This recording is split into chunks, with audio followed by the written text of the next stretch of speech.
SIR বা special intensive revision নিয়ে এই মুহূর্তের সবথেকে বড় খবর, চূড়ান্ত তালিকায় বহু ভোটার বাদ যাবে ইঙ্গিত কমিশনের। পশ্চিমবঙ্গের একটি বড় সংবাদ মাধ্যমে এই খবরটি বের করা হয়েছে। কি বলা হয়েছে বিস্তারিত আপনাদের জানিয়ে দিচ্ছি, ভিডিওটি শেষ পর্যন্ত কন্টিনিউ করুন। তাহলে কি আপনার নামটিও বাদ যেতে চলেছে এসআইআর এর ফাইনাল লিস্ট থেকে? অর্থাৎ খসড়া লিস্ট তো ইতিমধ্যেই প্রকাশ করা হয়েছে, ফাইনাল লিস্ট যে প্রকাশ করা হবে সেই ফাইনাল লিস্টে অথবা চূড়ান্ত লিস্টে কি আপনার নামটি নাও থাকতে পারে, সে বিষয়ে সম্পূর্ণ নতুন আপডেট চলে এসেছে। কি বলা হয়েছে, কাদের নাম থাকবে না, বিস্তারিত তথ্য জানিয়ে দিচ্ছি। ভিডিওটি প্রথম থেকে শেষ পর্যন্ত কন্টিনিউ করুন। তো ভিডিওটি শুরু করার আগে ছোট্ট একটি রিকোয়েস্ট, ভিডিওটিতে একটি লাইক করে দিন, চ্যানেলে নতুন হলে চ্যানেলটি সাবস্ক্রাইব করে নিয়ে পাশে থাকা বেল আইকনটি প্রেস করে অল নোটিফিকেশনটি অন করে দেবেন। যদি ফেসবুক থেকে দেখে থাকেন অবশ্যই পেজটি ফলো করতে ভুলবেন না। অন স্ক্রিন দেখুন, বলা হচ্ছে চূড়ান্ত তালিকায় বহু ভোটার বাদ যাবে ইঙ্গিত কমিশনের। বিশেষ নিবিড় ভোটার তালিকা সংশোধন প্রক্রিয়ার মধ্য দিয়ে বিপুল সংখ্যক ভোটারের নাম বাদ দেওয়াই ছিল নির্বাচন কমিশনের লক্ষ্য। সেই লক্ষ্য সফলের চেষ্টায় কমিশন লক্ষ লক্ষ প্রকৃত ভোটারের নাম বাদ পড়তে চলেছে চূড়ান্ত তালিকা থেকে। কমিশনের ছাপাই প্রামাণ্য নথি না দিতে পারার কারণে নাম বাদ যাবে। নাম বাদের তালিকায় বড় সংখ্যায় আদিবাসী, চা শ্রমিক ও বন্যা কবলিত এলাকার মানুষ থাকবেন বলেই মনে করা হচ্ছে।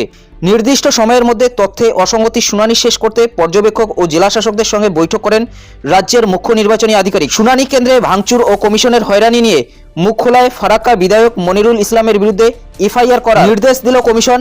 ইটাহারের ক্ষেত্রেও একই পদক্ষেপ করা হচ্ছে। বৃহস্পতিবার শুনানি আতঙ্কে রাজ্যে 4 জনের মৃত্যু হয়েছে। বিভিন্ন জায়গা থেকে অশান্তির খবর এসেছে। রাজ্যের বেশ কিছু চিহ্নিত এলাকায় বাসিন্দাদের কাছে কমিশন নির্দেশিত 12টি প্রামাণ্য নথির একটিও নেই, কারণ বিভিন্ন সময়ে বন্যা বা প্রাকৃতিক দুর্যোগে সেগুলি হারিয়েছে বা নষ্ট হয়ে গিয়েছে।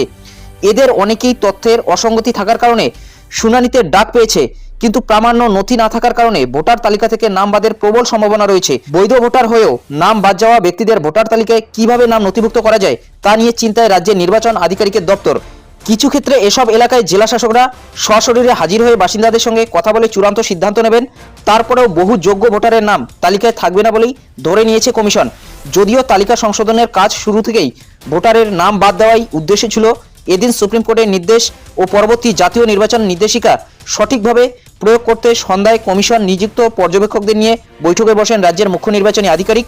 সূত্রের খবর, শুনানির সময় যে নথি জমা দেওয়া হচ্ছে তা বৈধ কিনা পুঙ্খানুপুঙ্খ খতিয়ে দেখতে হবে পর্যবেক্ষকদের।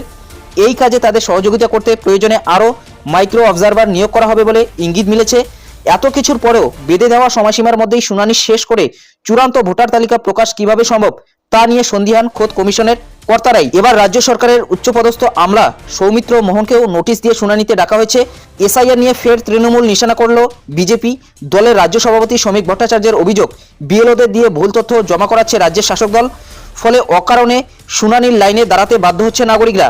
তার দাবি, এসআইআর না হলে ভোট হবে না। এসআইআর আতঙ্কে এদিন রাজ্যে 4 জনের মৃত্যু হয়েছে। এরা হলেন পাঁচলার হাকোলা গ্রাম পঞ্চায়েতের শেখপাড়ার বাসিন্দা আজাদ আলী, কুলপির করঞ্জলি পঞ্চায়েতের সুলতানপুর গ্রামের বাসিন্দা খালেদা বিবি, পুরকায়েতের উত্তর দিনাজপুরের ইটাহারের মুরালিপুকুর এলাকার বাসিন্দা চান্দু সরকার আতঙ্কে গলায় ফাঁস দিয়ে আত্মহত্যা করেন বলে অভিযোগ। এছাড়া এসআইআর আতঙ্কে হৃদরোগে আক্রান্ত হয়ে মৃত্যু হয় পূর্ব মেদিনীপুর কাথির দেশপ্রাণ ব্লকের বাসিন্দা শামসুন বিবির। রহস্যময় ফর্ম বিলিকে কেন্দ্র করে উত্তেজনা ছড়ায় রাজপুর সোনারপুর পুরসভা এলাকায়। সেখানে ভোটারদের মধ্যে বিলি করা হয় একটি বিশেষ ফর্মে লেখা ছিল বংশ সংক্রান্ত তথ্য ও ঘোষণাপত্র। শুনানিতে ডেকে সাধারণ মানুষকে হয়রানি করা হচ্ছে, এই অভিযোগে হাওড়া শুনানি কেন্দ্রে ঘুটের মালা নিয়ে হাজির হন এক তৃণমূল নেতা। মূলত বুঝতেই পারছেন এই বিষয়গুলো কিন্তু উঠে এসেছে এই সংবাদ মাধ্যমে, যেখানে জানানো হচ্ছে যদি সঠিক নথি আপনারা দিতে না পারেন সেক্ষেত্রে কিন্তু ফাইনাল লিস্টে আপনাদের নাম নাও থাকতে পারে, অথবা যদি আপনার হেয়ারিং হয় সেখানে যদি আপনারা দেখাতে না পারেন নথি, সেই নথি না থাকার কারণে কিন্তু আপনার ফাইনাল লিস্টে অথবা চূড়ান্ত লিস্টে নামটা নাও থাকতে পারে এবং চূড়ান্ত লিস্ট প্রকাশের কিন্তু তারিখ পিছিয়ে যেতে পারে। যেখানে 7ই ফেব্রুয়ারির মধ্যে হিয়ারিং অথবা শুনানির কাজ সম্পন্ন করার কথা সেটা কিন্তু আবারও পিছিয়ে যেতে পারে এবং ফাইনাল লিস্ট প্রকাশের কাজটাও কিন্তু পিছিয়ে যেতে পারে। যদি নতুন কোনো আপডেট আসে অবশ্যই কিন্তু আপনাদের আমি জানিয়ে দেবো। তবে এখান থেকে এটাই বোঝা যাচ্ছে, যদি আপনাদের চূড়ান্ত লিস্টে অথবা ফাইনাল লিস্টে নাম তুলতে হয় সেক্ষেত্রে কিন্তু আপনাদের উপযুক্ত যে নথি চাওয়া হচ্ছে সেই উপযুক্ত নথি কিন্তু দিতে হবে। অর্থাৎ আপনাদের উপযুক্ত নথির ভিত্তিতেই কিন্তু চূড়ান্ত অথবা ফাইনাল লিস্টে নামটা উঠবে। তো এই বিষয়ে আপনাদের কি মতামত অবশ্যই কমেন্ট বক্সে জানাতে ভুলবেন না। যদি ভিডিওটি ভালো লাগে একটি লাইক করে দেবেন, চ্যানেলে নতুন হলে চ্যানেলটি সাবস্ক্রাইব করে নিয়ে পাশে থাকা বেল আইকনটি প্রেস করে অল নোটিফিকেশনটি অন করে দেবেন। যদি ফেসবুক থেকে দেখে থাকেন অবশ্যই পেজটি ফলো করতে ভুলবেন না। তো ভালো থাকবেন, সুস্থ থাকবেন, দেখা হচ্ছে নেক্সট ভিডিওতে।